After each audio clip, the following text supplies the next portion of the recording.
Assalamualaikum warahmatullahi wabarakatuh. Waalaikumsalam warahmatullahi Waalaikumsalam wabarakatuh. warahmatullahi wabarakatuh. Waalaikumsalam warahmatullahi wabarakatuh. Selamat malam teman-teman. Sa- Malam. saya mewakili kelompok 3 akan mempresentasikan tentang pemasaran olahraga dan manajemen klub. Eh, Sebelumnya terima kasih kepada teman-teman yang sudah bergabung mengikuti kelas manajemen olahraga pada malam ini. Sebelumnya saya berterima kasih juga kepada eh, dosen pengampu Pak Limbat. Selanjutnya sebelum kita masuk ke materi, kita perkenalan terlebih dahulu. Perkenalkan, nama saya yaitu Fadil Azhari dengan NIM 24060300054. Selanjutnya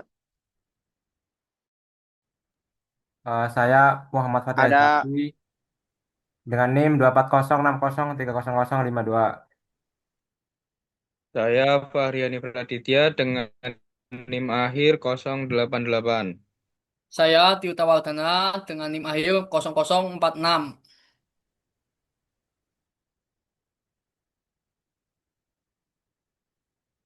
di situ ada Miftah Hoir dengan NIM 24060300050.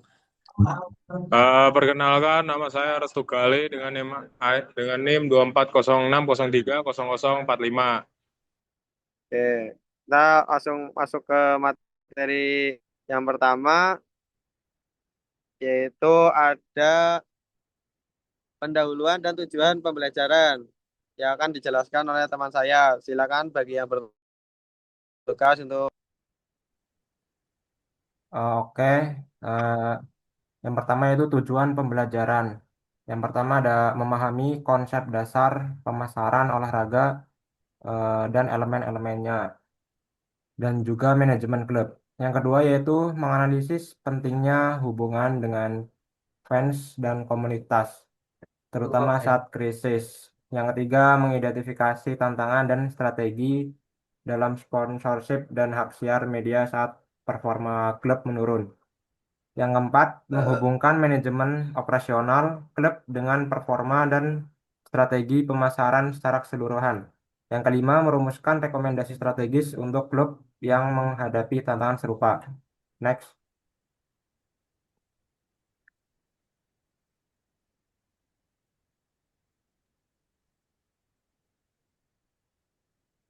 Oke, di sini ada eh, landasan teori. Yang pertama yaitu apa itu pemasaran olahraga dan manajemen klub. Pemasaran olahraga itu adalah proses mendesain dan mengimplementasikan aktivitas untuk produksi, penetapan harga, promosi, dan distribusi produk olahraga untuk memuaskan kebutuhan konsumen dan mencapai tujuan organisasi. Lalu manajemen klub. Manajemen klub itu adalah keseluruhan proses perencanaan, pengorganisasian, pelaksanaan, dan pengendalian berbagai aspek operasional suatu klub, baik itu klub olahraga, klub kebugaran, maupun jenis klub lainnya, agar dapat mencapai tujuan yang telah ditetapkan secara efektif dan efisien. Dan untuk materi kali ini kita mengambil studi kasus mengenai klub PSIS Semarang. Yang kedua yaitu keunikan produk olahraga. Ada intangible dan subjektif, unpredictable, dan high fan identification. Intangible dan subjektif itu adalah seperti pengalaman menonton pertandingan yang tidak bisa dimiliki dan setiap orang merasakan secara berbeda. Lalu ada unpredictable, yaitu seperti hasil pertandingan tidak bisa dijamin yang menciptakan drama sekaligus tantangan pemasaran. Lalu ada high fan identification, itu seperti konsumen atau fans yang memiliki ikatan emosional yang sangat kuat dengan produk. dan produk di sini itu adalah suatu klub PSIS Semarang. Lalu ada kerangka pemasaran 4P dalam olahraga, yaitu produk, price, place, promotion. Yang pertama itu ada produk. Produk di sini bukan hanya pertandingan 90 menit, melainkan total experience seperti pemain bintang, atmosfer stadion, dan hiburan pra pertandingan, serta merchandise dan juga konten digital. Selanjutnya ada price. Di sini itu adalah harga tiket, harga merchandise, dan di sini juga harus seimbang antara pendapatan dan aksesibilitas bagi fans. Lalu place. Place di sini itu adalah lokasi stadion yang mengutamakan aksesibilitas dan kenyamanan. Lalu ada kanal distribusi tiket yang bisa eh, didistribusikan secara online atau offline, dan di mana fans bisa mengkonsumsi eh, suatu klub seperti TV, media sosial, dan aplikasi mobile. Lalu ada promotion. Promosi di sini itu seperti komunikasi dan promosi seperti iklan, media sosial, event komunitas, dan public relation. Next.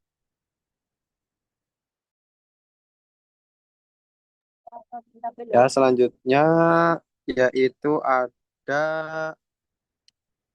apa ini? Dasar-dasar pemasaran olahraga studi kasus yaitu PSIS Semarang 2025. Silakan bagi yang bertugas untuk membacakan yang tersebut.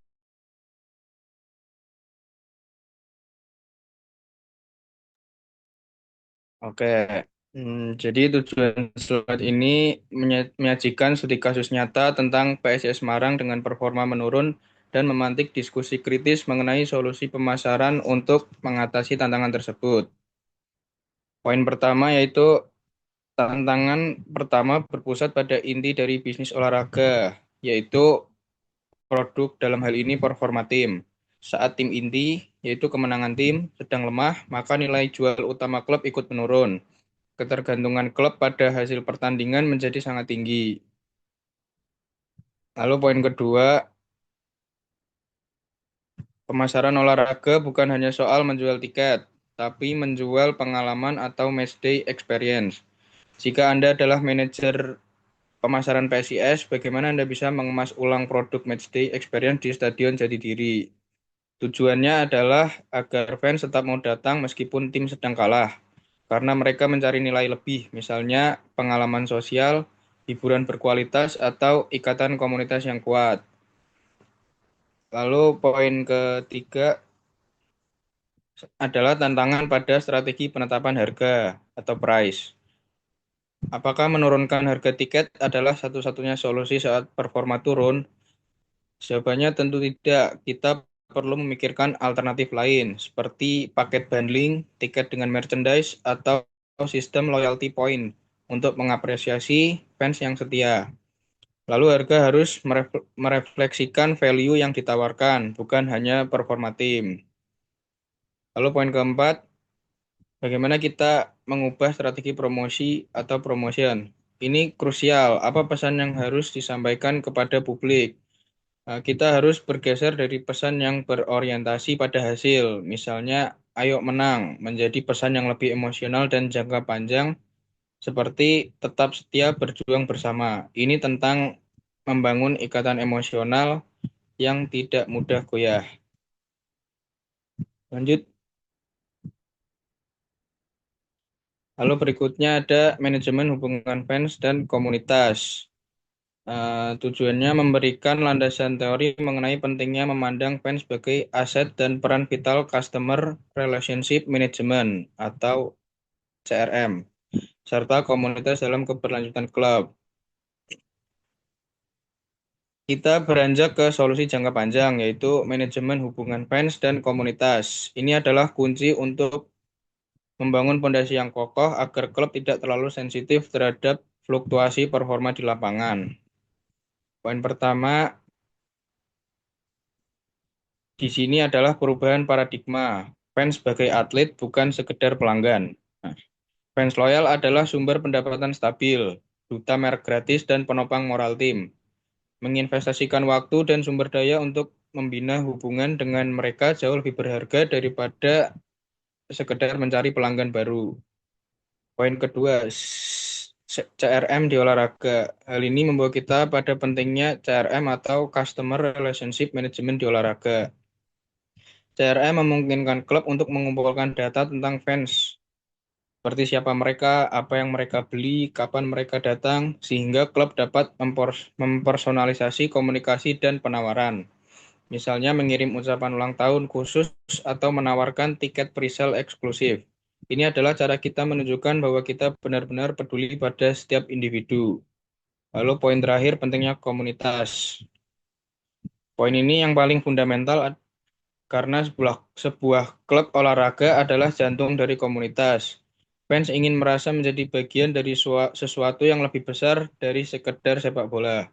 Dengan merangkul dan memberdayakan komunitas melalui kegiatan sosial, fan catering, atau program CSR tadi, karena membuat klub akan memperkuat loyalitas yang sifatnya turun-temurun. Sebuah ikatan yang tidak akan putus hanya karena tim kalah. Lanjut. Oke, selanjutnya akan dijelaskan oleh teman saya mengenai manajemen hubungan fans dan komunitas. Baik, apa itu manajemen hubungan fan dan komunitas? Studi kasus PSIS Malang 2025.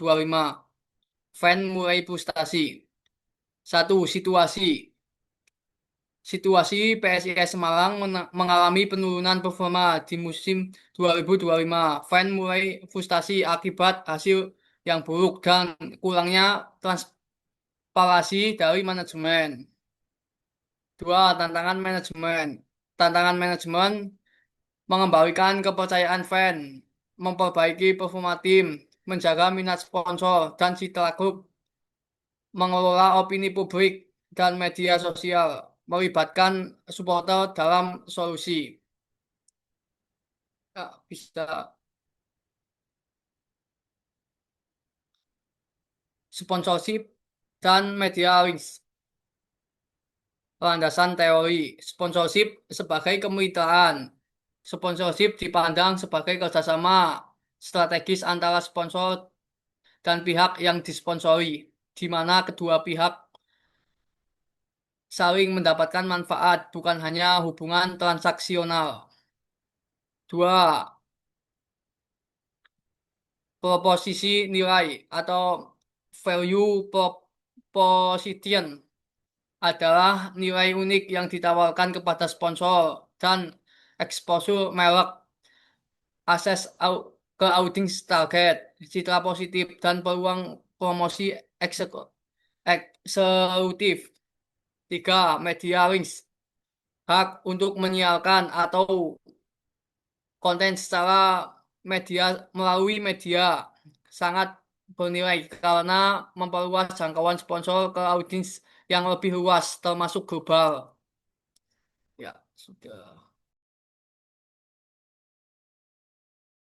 Oke, selanjutnya itu ada studi kasus PSIS Semarang 2005. Sponsor mulai ragu. Yang akan dijelaskan oleh teman saya. Silakan.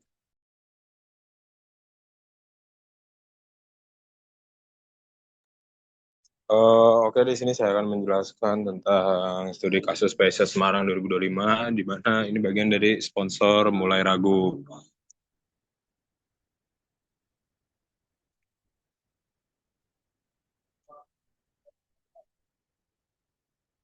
Pertama, situasi, di mana situasi tersebut sponsor utama dari sebuah perusahaan minuman energi mengindikasikan kemungkinan tidak akan memperpanjang kontrak mereka pada musim depan.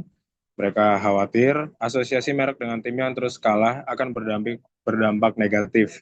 Exposure di media nasional juga berkurang karena PSIS jarang masuk ke dalam big match. Terus yang selanjutnya ada tantangan manajemen, yang di mana tantangan manajemen ini meyakinkan sponsor yang ada untuk tetap bertahan dan menarik sponsor baru di tengah krisis performa. Kita masuk ke pertanyaannya.